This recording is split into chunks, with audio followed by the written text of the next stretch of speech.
celebrating 17 years of possibility. Pilot Flying J and Halloran Hilton Hill present Anything is Possible. Today's guest, Nadim Jubran. Anything is possible. I'm Halloran Hilton Hill, and that is a true statement. And by the way, this year on the broadcast, one thing that I'm trying to communicate to everybody that will listen is this. If you feel like you're supposed to do something, if you feel like you were called to do something, or you're inspired to do something with your life, do it. These are great stories about great people whose lives prove that anything is possible. And the first or opening act of possibility is effort or faith. You try. Nadim Jubran is vice president and co-founder of Capstone Concepts. Welcome to the broadcast. Thank you for having me. I have been itching to have you at this table. I'm grateful for the opportunity. Can I tell you why? Yeah. Because I've known you for a long time through your dad, and I've watched you grow.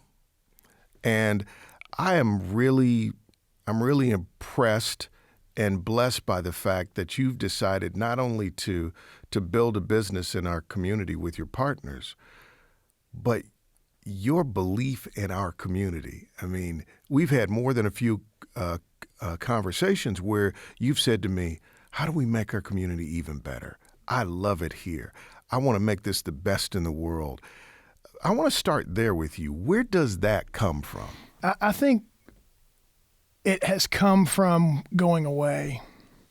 And I think it's important to note that I think when you're too close to something, sometimes you don't get to see the whole picture. You went to the University of Alabama, studied finance? Finance, and yes, and graduated in 2010.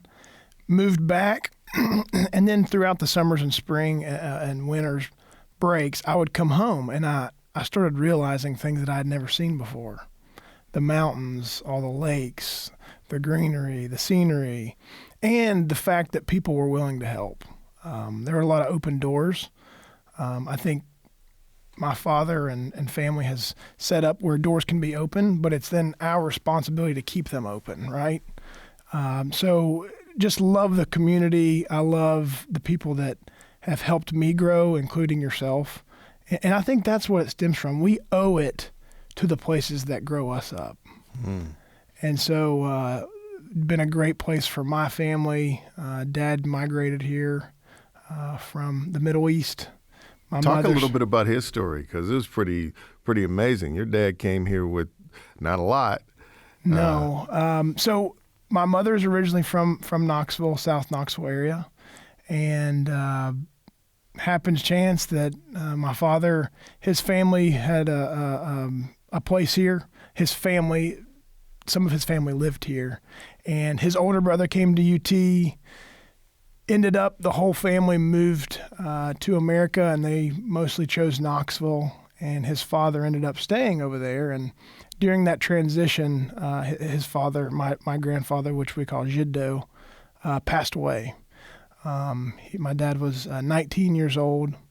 And yeah, so imagine a guy from the Middle East coming here and, like I said, just treated him with the utmost respect. And I think because he respected it, he truly believes this is the best place in the world. America in general is. And so I think when you have that humility and that respect for something, I think people can see that you're genuine. And I think you absorbed a lot of that.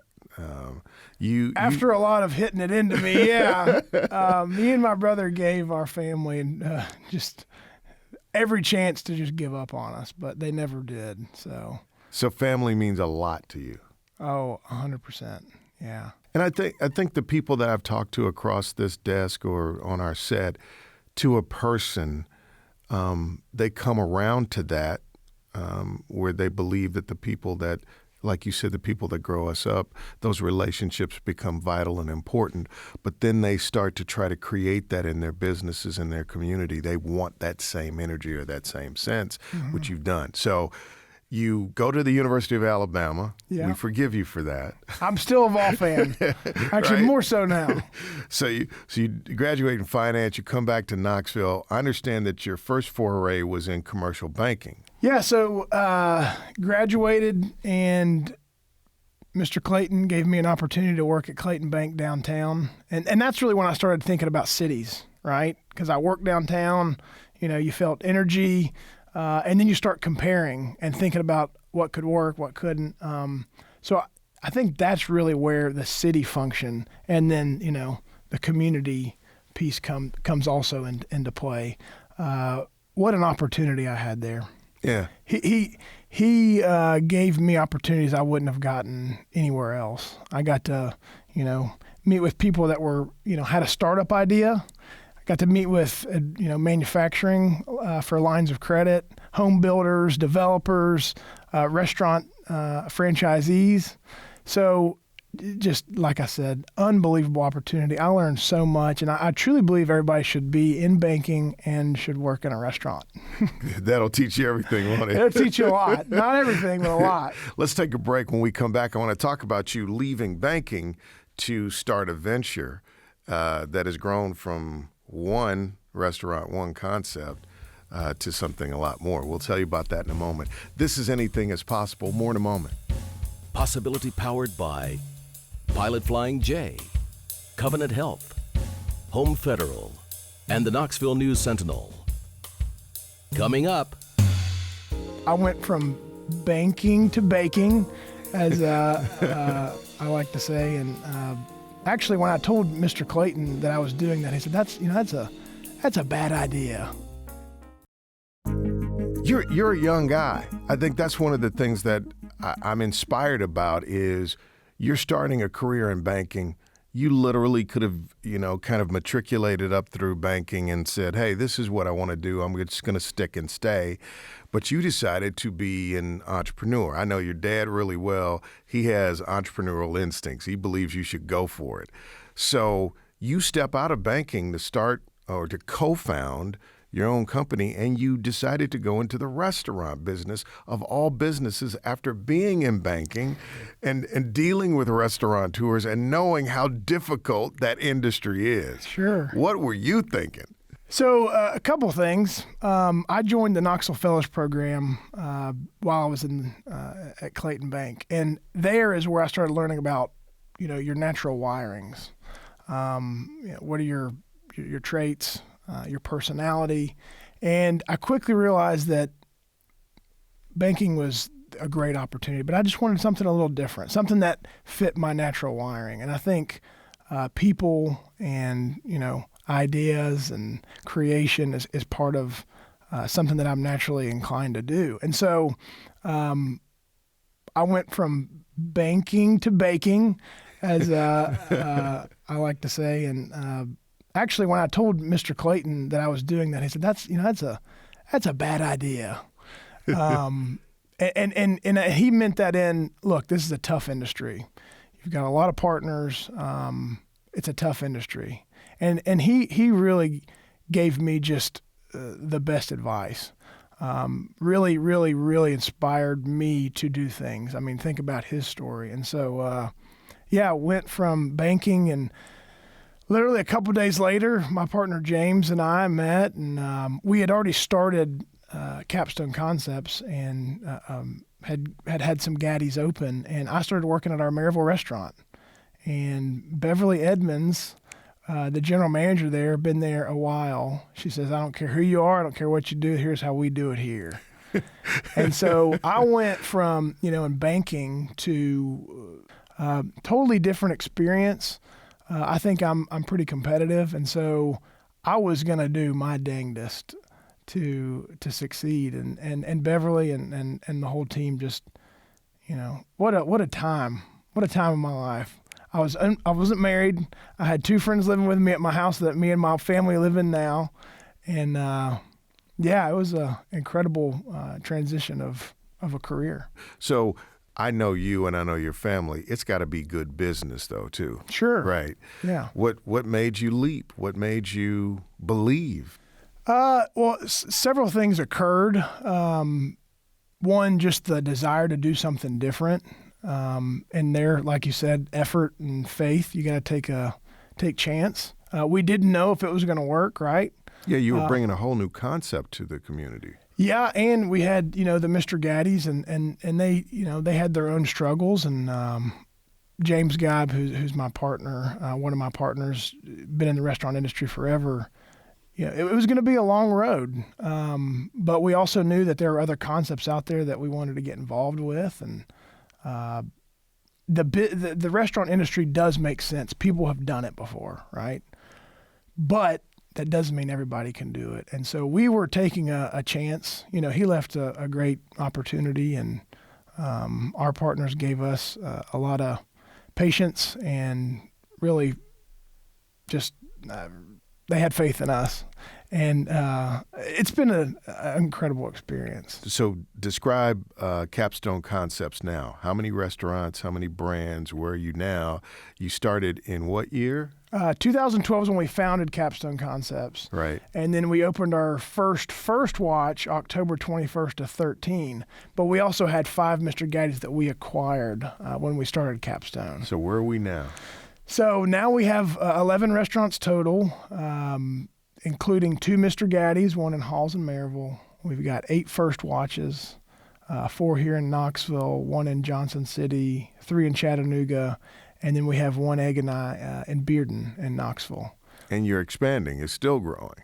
Yeah, so we have another, we call them development agreements as a franchisee. And so we've got territory that's still ours, and we have just recently signed a lease in Asheville in the Biltmore Village area, working through some details there to get that store up and running. But yeah, it's exciting. Dang. It's very exciting. For me, you being young and bright, that's great. What really shows me another level of possibility is you care about your community. It's like you talk as much about how do we find more people to do more great things, which is what this show is really about, but also the balance. Mm-hmm. You're a great businessman, but you're also a dad. You've got 2 kids, and family is a huge part of that. Sure. Talk to me about, as a young executive, how you're managing all of that and what principles are guiding you around that. I mean, hard work is hard work, right? People. So you just buy into that right off the bat.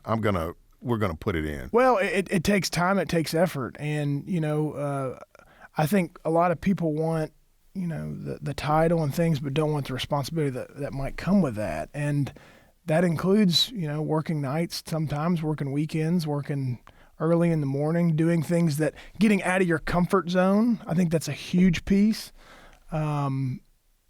Taking stances when everybody else is trying to hide, consistency. I truly believe life is not equal for everyone. Not everybody starts out where I started out. And I'm not talking about opportunities and things. I'm talking about the foundation of which my family created for me. Accountability, responsibility, telling you when you're doing something wrong, giving you a hug when you need it, giving you a kick in the rear when you need it. So I started close to the goal line. There's some people and some kids that start out 150 yards on the opposite end. And so I think that comes with a lot of responsibility. And that's not always easy, right? Right. It's not. You make sacrifices. My brother and I and Dad talk about life choices rather than life balance. You got to make a choice. And I think the choices that you make are created by the experiences that you've had that have impacted your life. And so, when I think about, was my dad at every single game? No. But when he was with us, it was really quality. And so, I think consistency, hard work. I mean, I don't think that you can deny that hard work has to be in there. It doesn't just happen. Yeah, hard work works too. All right, let's take a break. I want to set it up this way. Whiz Wednesday. Ooh. You know what this is? Yeah. You're going to find out what Whiz Wednesday is in just a moment. This is Anything is Possible. Coming up, my father, unfortunately, didn't have a father. And I'm just really grateful that my brother and I have this. Whiz Wednesday. You know what it is? I didn't know what it is. America doesn't know what it is because it belongs to Nadim, his father, and his brother. Welcome back to Anything is Possible. What is Whiz Wednesday? So let me talk about Whiz first. So right. My father-in-law, Sam McCamey, called my dad the Whiz for reasons. The Wizard of Raj, because he never saw him, but he was kind of like always involved. You know, he was like the Wizard of Oz, and so started calling him Whiz. And we started meeting on Wednesday mornings at 6 a.m. Me and my brother, father, and I. And as we were taking this, leap of faith into business, we were going to become partners. And so at that time, we figured out, well, look, we're family first. You know, we're going to still have family dinners and things like that. And so Whiz Wednesday was originally a time to talk about, events, learn about different subjects, have discussions, have even disagreements. It turned into, for a brief period, what does that look like to be in business as a family? And so we came up with the Jubran crib. And the crib is critical rules in business. And we kind of summed that into, well, a crib is where, we're starting something, right? A baby starts in a crib. Typically, if it's in its crib, it's in its safe place. So if we stay within this crib, we'll still be able to be a thriving family, which is our first and most important thing. And so Whiz Wednesday has taken on different things. We've read books. We've discussed politics, family issues, business, financials, HR, everything that you can imagine. We've even talked about you. Just life. You come across so many things. So my father, unfortunately, didn't have a father. And I'm just really grateful that my brother and I have this. Not only as a partner and as somebody we look up to, but actually as, hey, let's put on the father lens, right? He gets asked a lot of questions, but we're his only kids, and so he thinks about that a little differently, maybe. I think that's so powerful and so positive that you guys are sharing between each other, and that you've made it a priority that the business doesn't consume family, but that family inspires the business. Yeah, and the foundations and principles that, What are some of those foundational principles that you guys have discovered? There are going to be people that you never meet that affect your life. So gratefulness. You talk about that all the time in your shows, and we started this morning off with, giving us one thing you're grateful for. Never forget the person that took you to the first dance. And what that means is giving you opportunities. Yeah. Being available for the community, giving your time, and maybe when appropriate, maybe some of your financial resources. Respect, responsibility, humility is a big thing.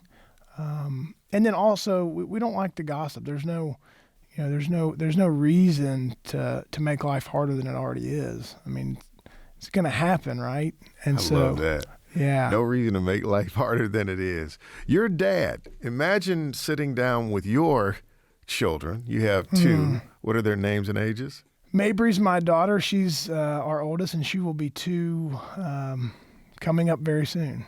And then my son, Sam, who's named after my father-in-law, who unfortunately passed last year of a pancreatic cancer. His name is Samuel Raja Jubran, Sammy Raj. And he's almost 4 months. And then your lovely wife? My wife, Callie, she's so much older than me. She's about 3 months older than me. And that's our little family. And if you were sitting down with yours and you said, now this is what I've learned thus far about success and possibility, what are the critical rules in business? All right. What are your crib notes for them about life as you've learned it thus far? life is not fair. I think there are two things that people do when they get hit with something. They either use it as an excuse and use it as a justification. Well, I can't do it because they told me I couldn't, or I failed on hitting that, so I just can't do it anymore. Or they take it as a challenge to get better. And I think the ones that take it as a challenge to get better are going to be the ones that persevere and overcome, the hurdles to become possible.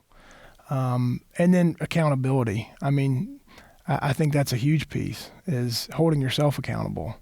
Understanding that not everybody has what they have or what they could have.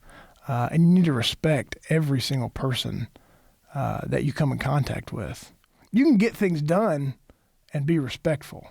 Absolutely, you can.